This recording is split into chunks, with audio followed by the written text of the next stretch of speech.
Hi guys, so today is day 6 of covering ethics, and today we are only left with the last unit. But before moving to that, हमारे कुछ topics रह गए थे पिछली वाली unit में, तो हम उसे कवर कर लेते हैं. So the topic is corporate governance. So what is corporate governance? It refers to the system of rules, practices and process by which a company is directed and controlled. So ये सारा किससे related है? It's related to corporate. अभी तक हमने जितनी चीज़ पढ़ी थी वो कहीं ना कहीं पब्लिक डोमेन से रिलेटेड था, but now we are studying about corporates. Now core values of corporate governance.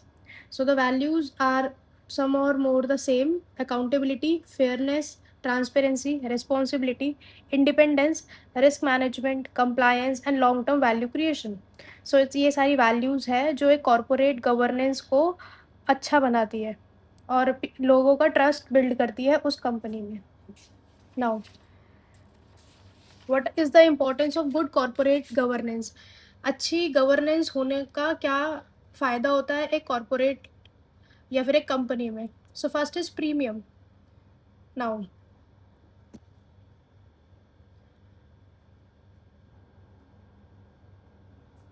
Okay, so first is premium.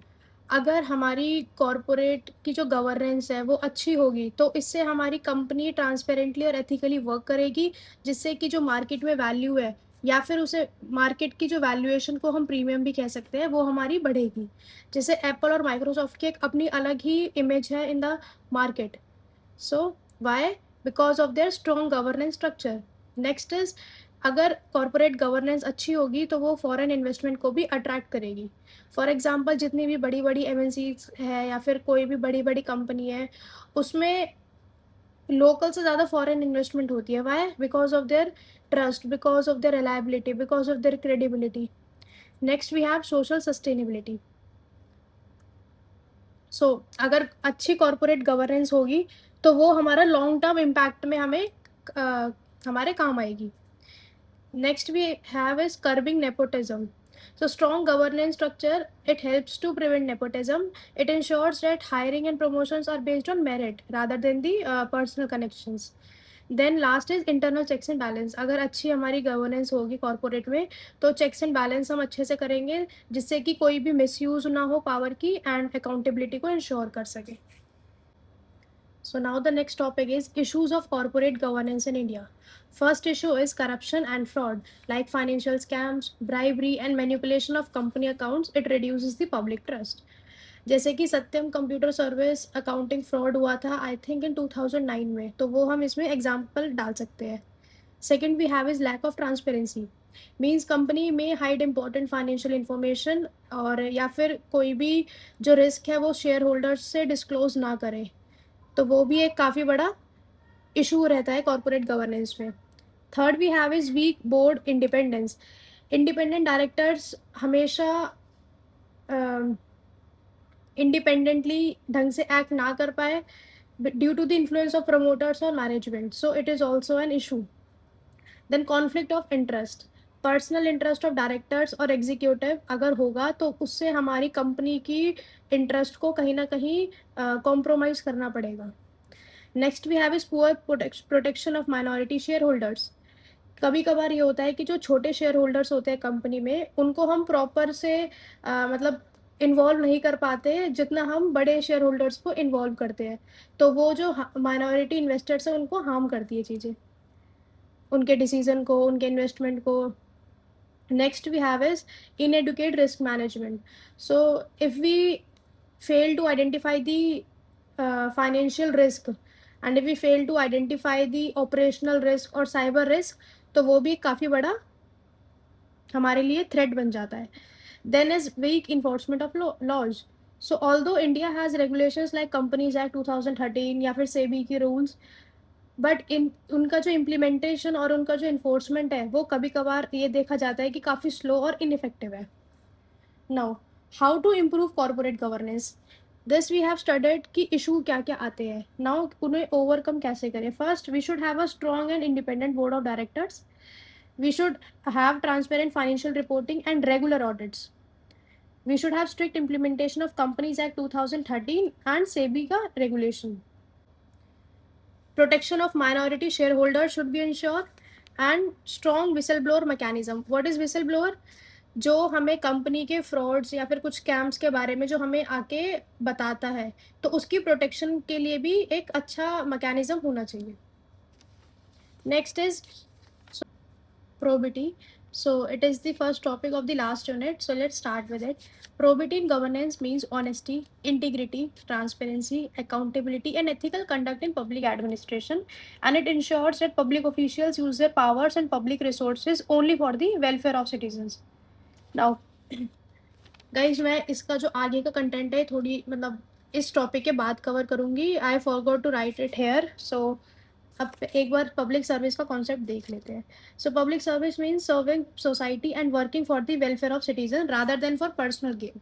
सो इसके जो फीचर्स है क्या क्या है? Service to the people, commitment to public interest, accountability, integrity and honesty, impartiality and fairness.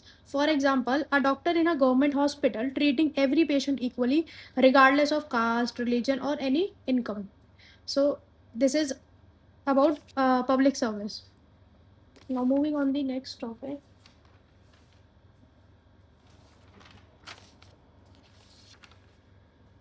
So continuing with probity, the composition of probity.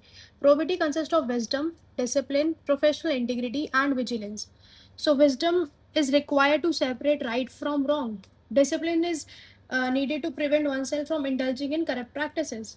Vigilance is required to ensure that entire department complies to the procedures of rules and regulations के हिसाब से चले. Professional integrity is required to ensure that integrity in the professional domain is ensured. Now, probity हम कैसे ensure कर सकते हैं अपने डिपार्टमेंट में या फिर अपने सर्विस में?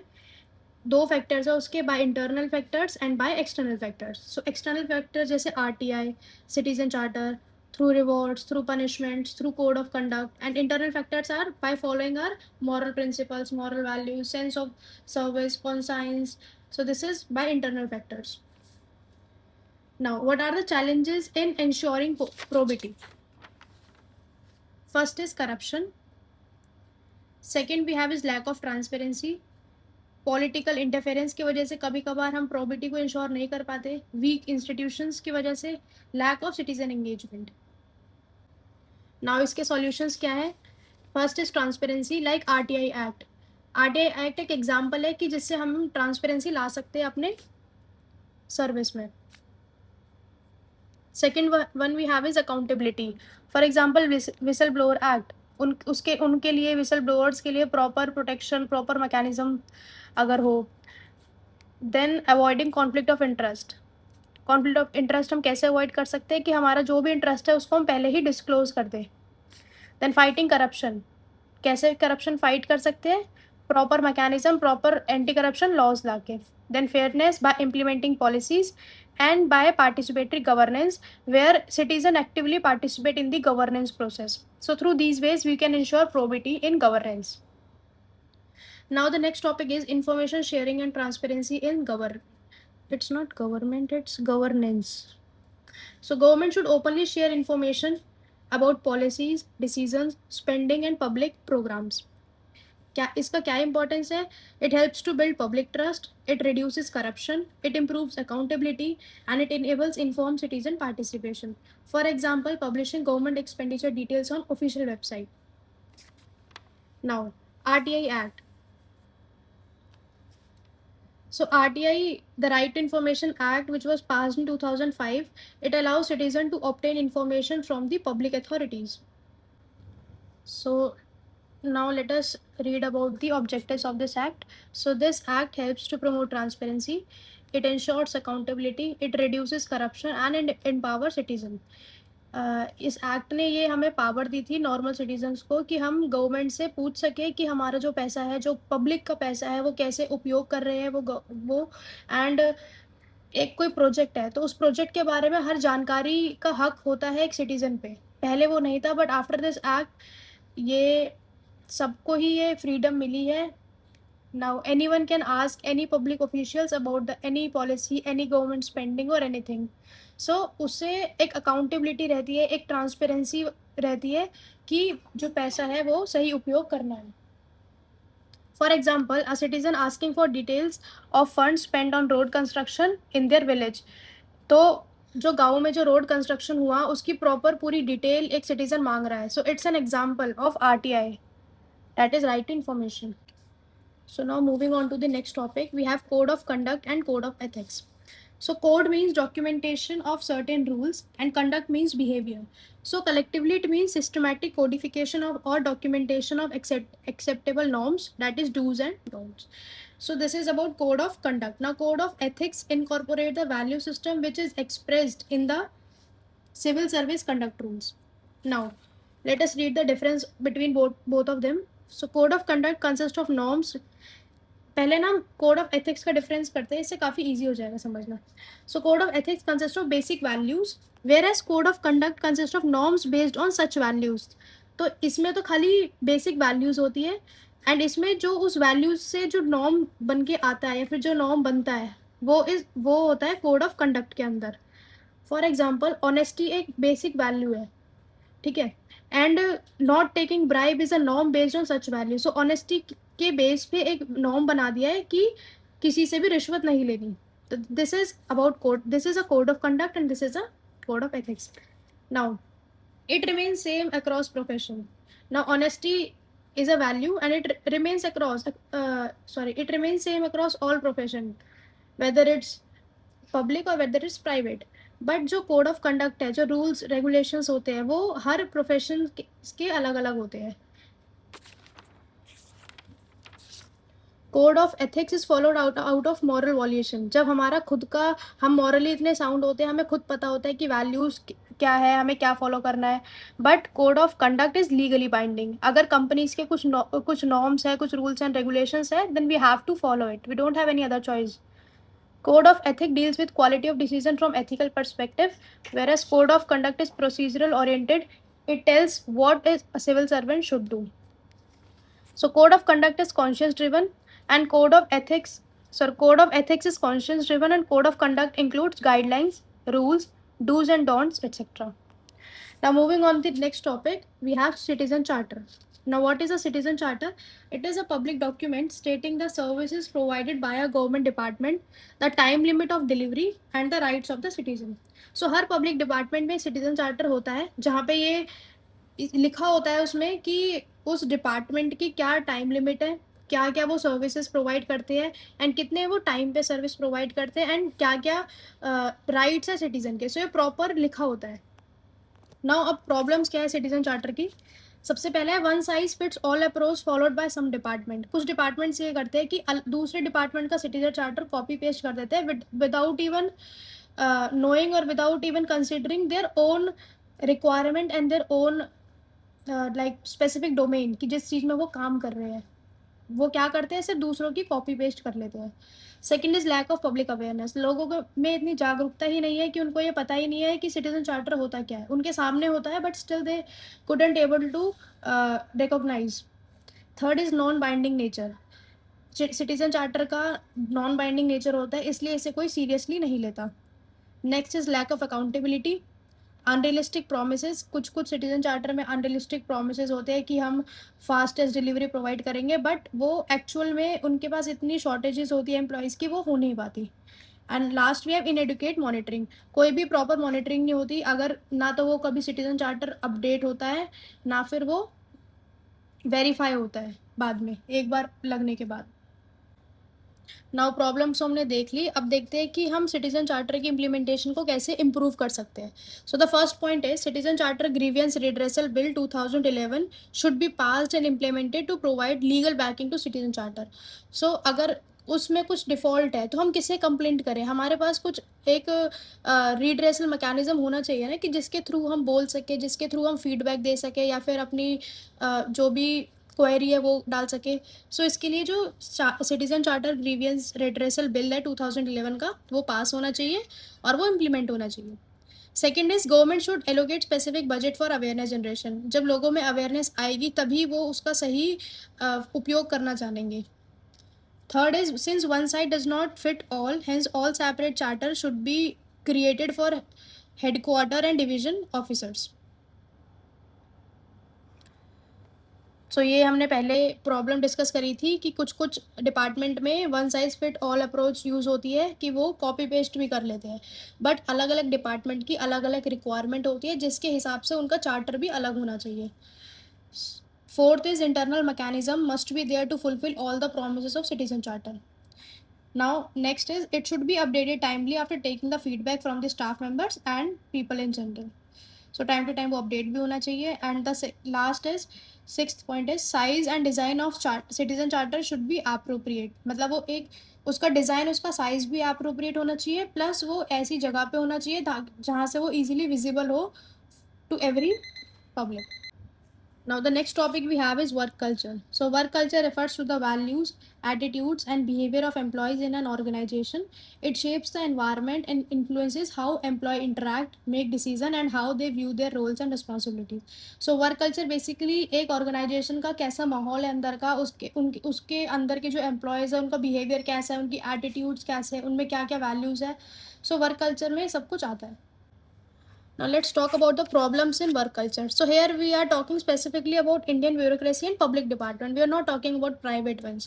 So the first problem is excess of job security makes an employee lethargic. ये होता है ना कि एक बार गवर्नमेंट जॉब लग जाती है तो फिर वो आसानी से मतलब हटती नहीं है. ऐसा माइंडसेट ऑलरेडी लोगों में है और जो जिनका सिलेक्शन हो जाता है उनमें भी है. तो उससे क्या होता है कि वो लेथार्जिक हो जाते हैं ना, प्रॉपर अपनी जो रोल्स एंड रिस्पॉन्सिबिलिटीज़ है वो नहीं निभाते. उनको ये रहता है कि हमारी जॉब तो कहीं जाएगी नहीं, why to make some extra effort. Second is political interference further obstruct the working of a public servant and bring down the efficiency of public department. So काफ़ी political interference की वजह से भी जो efficiency है वो कम हो जाती है और उससे work culture पे काफ़ी impact पड़ता है. Third problem is कि जो administration है वो एक authoritarian structure से run करता है. ठीक है, तो जो juniors है वो काफ़ी मतलब बहुत हिम्मत करके भी अपने जो क्वेश्चंस है वो नहीं पूछ पाते सीनियर से, या फिर अपने अगर उन्हें कुछ गलत लग रहा है पूरे डिपार्टमेंट में तो अपनी आवाज़ नहीं उठा पाते. क्यों? क्योंकि उन्हें डर रहता है कि क्या अगर हमारे ऊपर लीगल एक्शन लिया जाए फिर. सो ये उन्हें डर रहता है, इसकी वजह से वो क्वेश्चंस या फिर कुछ अगर गलत भी देखते हैं सीनियर्स के खिलाफ तो वो नहीं बोलते. Fourth is nepotism and favouritism. तो सो ये वाला जो प्रॉब्लम है ये हर डिपार्टमेंट में, वेदर इट्स पब्लिक और whether it's private. And public में at the time of posting, allocation of department and allotment of contracts के टाइम पे हमें ज़्यादा देखने को मिलता है. फिफ्थ प्रॉब्लम है sometimes official staff members are used for personal purpose. So इसके वजह से भी उनकी जो एफिशिएंसी है वो काफ़ी कम हो जाती है. Now after seeing the problems of work culture, how the ideal work culture should be created. Now let us see the points. First is efficient employees must be rewarded and recognised. इससे self confidence build होता है and motivation भी build होती है. Second, consistent interaction with the employees, ताकि जो भी उनके मन में है वो हम जान सकें और उसके लिए हम काम कर सकें. अगर एम्प्लॉयज़ ही सेटिस्फाई रहेंगे कंपनी में या फिर एक ऑर्गेनाइजेशन में तो ही पूरी ऑर्गेनाइजेशन बेटर वर्क कर सकेगी. Third is the feedback mechanism can be use to improve the work culture. Time to time feedback लेना एम्प्लॉयज़ से, उससे भी हम अपने जो वर्क कल्चर है उसको काफ़ी इम्प्रूव कर सकते हैं. Fourth is workshop and trainings organise होनी चाहिए स्टाफ मेंबर्स के लिए, ताकि जो उनकी स्किल्स है वो अप टू डेट रहे, क्योंकि टेक्नोलॉजी काफ़ी रैपिड चेंज होती है. सो हमें अपने जो स्टाफ मेंबर्स हैं उनके लिए भी स्किल डेवलपमेंट या फिर कुछ वर्कशॉप्स वगैरह करवानी चाहिए. Now this is all about work culture. Moving on to the next topic we have corruption. इस करप्शन का मेरे पास ऑलरेडी काफ़ी प्रॉपर नोट्स है, काफ़ी मैंने डिटेल्ड नोट्स बना रखे हैं इन माई नोटबुक. सो मैं इसी से ही आपको ब्रीफ देती हूँ. So corruption. What is corruption? Corruption refers to the act of misuse and abuse of power, especially by those in the government for personal gains, either pecuniary or a favor. Pecuniary is either for monetary or for a favor. So this is about corruption. Corruption जानते तो सब है क्या ही होता है, and ये हर department में, whether it's private whether it's public. Now types of corruption. So corruption can be of two types, coercive corruption and collaborative और big ticket corruption. Coercive corruption क्या होता है? जो एक रूटीन करप्शन बन चुका है, जो अब लगता ही नहीं है कि वो करप्शन है. फॉर एग्जाम्पल, हम कभी भी अपना ड्राइविंग लाइसेंस बनवाने जाते हैं तो हम पहले से ही जानते हैं कि एक फ़ीस लगेगी विदाउट इवन नोइंग कि वो फ़ीस नहीं लगनी चाहिए. तो वो करप्शन क्या हो गया, एक सिस्टम का पार्ट बन गया। कुछ फाइल साइन करवाने के लिए पैसे लगते हैं, राशन कार्ड इशू करवाने के लिए पैसे लगते हैं, तो हर चीज़ में पैसे लगते हैं। It's a type of corruption. Second is collaborative और बिग टिकट करप्शन। इसमें example is allotting a big contract to a big business house which has good relation with the ruling regime. So अगर ruling party से अच्छे relation है तो उसे काफ़ी big contract दे दो, तो ये बिग टिकट करप्शन है जहाँ पे the amount is bigger. Now, some instance or some examples of corruption are money or gift acceptance by public servants, influence influencing the officers by monetary or non-monetary gifts, in possession of property which is not complying to the salary, and when public servants are given the authority over public resources and they misuse such resources or use them for personal purpose, then it is called siphoning off of money. Okay. Now, types of corruption. First, we have political corruption, जिसमें कि MLAs की horse trading या फिर miss utilisation of MP की lands, MLA के land funds. ठीक है, ये एक पॉलिटिकल करप्शन के अंदर आता है। एडमिनिस्ट्रेटिव करप्शन के अंदर क्या आता है कि म्यूनिसपैलिटीज़ में जो करप्शन होता है, या फिर रेवेन्यू डिपार्टमेंट में कुछ करप्शन होता है, या फिर वेरियस गवर्नमेंट डिपार्टमेंट में जहाँ पे जो पब्लिक सर्वेंट्स है who do not fulfill their official duty unless some monetary or non-monetary benefits are given. And जो ये वाला करप्शन है, लाइक पासपोर्ट के लिए फीस देना या फिर ड्राइविंग लाइसेंस की फीस देना, ये भी एडमिनिस्ट्रेटिव करप्शन में ही आता है। Next is judiciary corruption, where the जजेस may misuse their power in matter of bail and stay orders, so it comes under judiciary corruption. Next is armed force corruption, where some soldiers may not get good quality food, clothes, arms और ammunition. क्यों? क्योंकि corruption है, हर जगह corruption है, simple. Then we have NGO. NGOs are responsible for converting black money to white money. काफ़ी देखते हैं हम कि NGOs इसीलिए ही ज़्यादा यूज़ करे जाते हैं rather than for welfare purpose. So they also misuse the fund and stole the development process in the country. For example, Kundan Kulam case. I hope you have heard about this case. Next we have private sector corruption. So businessmen gives money to the politicians so that government of their linking could come to power. So this helps them in ensuring that the policies are designed as per their need. Private sector corruption क्या होता है कि अपना पैसा, जो private sector का पैसा है, वो पॉलिटिक लीडर्स को दे दो और वो उसको दोबारा रिटर्न करेंगे as a white money, black money को वाइट मनी कन्वर्ट करते हैं basically. Now casual factor of corruption क्या फैक्टर है? एक तो सोशल फैक्टर है, for example normalisation of corruption by the society, जैसे कि वो driving licence and ration card वाला। नेक्स्ट है psychological factor, as per Thomas Hobbes, by nature human beings are selfish. We want pleasure and we try to avoid pain, therefore we corrupt the corrupt nature is very much inherent to us. Next is political factors. Political factor is example के through ज़्यादा better समझ आता है। Like some people not for freebies and not for the nation. Some people vote for the freebies and not for the nation. People focus on charisma of a candidate and not on the character. If a candidate spend 10 crore to a party ticket to fight in election and further spend 5 crore on freebies, we can anticipate that he or she is not spending this money for public service only, hence desire to have make people vote for corrupt candidates. ठीक है, next we have economic factor, as long as there is a greed people will always feel a sense of relative deprivation and it will lead them to choices which are unscrupulous in nature. Next is weak law. Prevention of Corruption Act 1988 and Whistleblower Protection Act 2011 are weak. So इसकी वजह से भी corruption काफ़ी रहता है हमारे society में। Administrative structure, discretion with officers gives them more scope to indulge in corrupt practices. This can be countered by removing the discretion with the help of technology. For example, at present, the entire process of applying for PAN card is online, where no human interference exists. Now, consequences of corruption क्या होता है? The poor people are impacted by the corruption the most. So, corruption leads to inflation, which can be easily tackled by the rich, but the poor people have to reprioritize their expenditure because of the increased inflation. For example, we see general inflation in the price of commodity of daily use.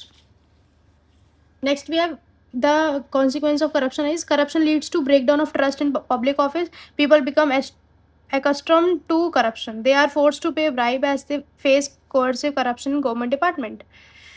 Next consequence is the honest and competent people sometimes become less interested in holding government offices, and the corrupt one are sometimes more attractive to over such position.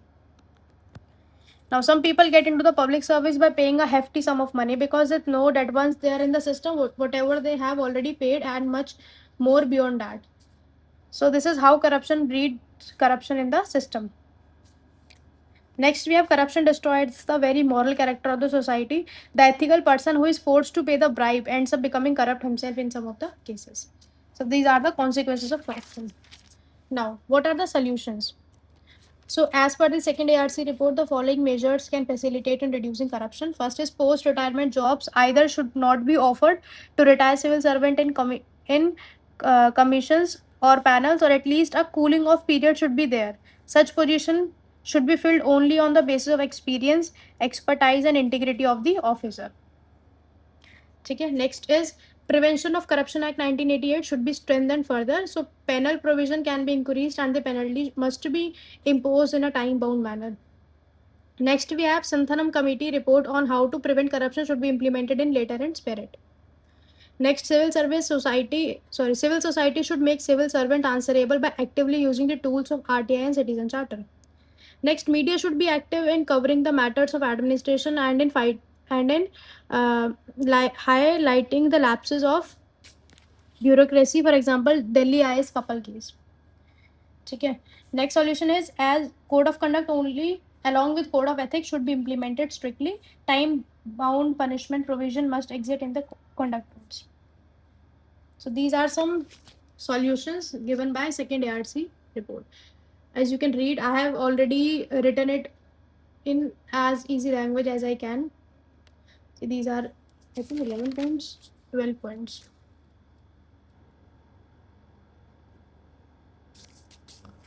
Now we have seen that technology is bringing transparency in system and thereby reducing corruption. क्योंकि काफ़ी government जितने भी government areas में जो काम होते थे वो सारे के सारे डिजिटलाइज्ड हो गए हैं. सारे नहीं तो काफ़ी हद तक तो हो ही गए हैं. For example DBT, direct benefit transfer. पहले क्या होता था कि किसी के थ्रू पैसे आते थे तो वो आधे से भी कम रह जाते थे जब तक वो बेनिफिशियरी तक पहुंचते थे. But now with the help of DBT it goes directly to the account of that beneficiary. So technology ने भी काफ़ी हेल्प करी है to reduce corruption. Citizen Charter तो we have already covered. So guys, this is all about corruption.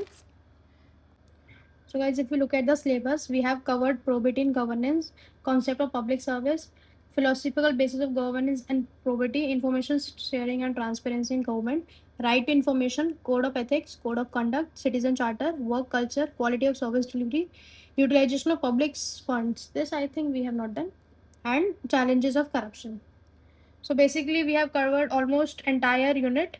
Only we left with one topic. And with this we are done with our ethics portion. We are only left with some case studies and some PYQs for practice. This will soon going to do and to practice. हाँ, तो guys अगर आपको मेरी video पसंद आती है तो please अपने फ्रेंड्स के साथ शेयर करिएगा. This is just a starting और मैंने जस्ट स्टार्ट करा है. कैमरा मेरे को ढंग से प्रॉपर वीडियो रिकॉर्ड करनी भी नहीं आती अभी, but still I am trying my best to ensure कि अच्छी वीडियो क्वालिटी आप तक जाए. एंड बाकी मैं यही कहना चाहूँगी कि मैं और अच्छा ट्राई करूँगी वीडियो रिकॉर्ड करने का एंड प्रॉपर नोट्स को कवर करने का, ताकि आपको कुछ भी प्रॉब्लम ना आए. तो इसी के साथ हमारे एथिक्स वाला पार्ट ऑलमोस्ट कंप्लीट होने वाला है. We just need some revision and some PYQs for answer writing. So अगर गाइज आपको कुछ भी दिक्कत है या फिर कुछ भी डाउट है, you can comment me. And all the best for your preparation. Thank you.